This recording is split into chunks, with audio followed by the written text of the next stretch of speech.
ఈ ఆవిడ బాబు సినిమాటోగ్రఫీ మంత్రి అంట, పిచ్ సినిమాటోగ్రఫీ మంత్రి అంటాడా. చూసా ఇందాక స్టేట్మెంటు. ఆయన ఏమంటాడు, నేను సినిమాటోగ్రఫీ మంత్రిగా చెప్తున్నాను, నీ 2-3 రోజులు ఆడే సినిమా ఆడనివ్వండి. అసలు ఇతను ఎందుకే బాబు, అసలు మామూలుగా మ్యాట్నీకి ఎత్తేస్తారు ఆ సినిమాని, ఇతను చేయలేదు. అతని సినిమా మ్యాట్నీ మార్నింగ్ షో పడితే మ్యాట్నీకి ఆడటమే కష్టం, ఇతను ఎందుకు ఆపటం? సినిమాటోగ్రఫీ మంత్రి వచ్చి ఆపాలండి సినిమాలో. జనమే చూడలేదయ్యా బాబు అని చెప్తుంటే ఇప్పుడు దాకా కొనుక్కున్న వాళ్ళు బికార్లు అయిపోయారు, సినిమాలు కొనుక్కున్న వాళ్ళు బికార్లు అయిపోయారు. ప్రభుత్వానికి జిఎస్టీ కట్లా ఇంతవరకు ఆ ప్రొడ్యూసర్ ప్రభుత్వం నుంచి అడిగిన ఒక్క అధికారి లేడు. జిఎస్టీ కట్టపోతే ఇంతవరకు ఆ సినిమాకి ప్రభుత్వం నుంచి అడిగిన వాళ్ళు లేడు ఎవడు.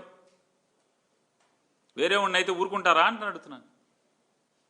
సినిమాలకు జిఎస్టీ కట్టరు, కొనుక్కున్న వాళ్ళేమో బికార్లు అయిపోయి పాపర్లు అయిపోయిన పరిస్థితి. దానికి నువ్వు సినిమాటోగ్రఫీ మంత్రి ఒకడు వచ్చి ఆపాలండి. మళ్ళీ ఇవన్నీ వేస్ట్ మాటలు ఎందుకు ఇదంతా?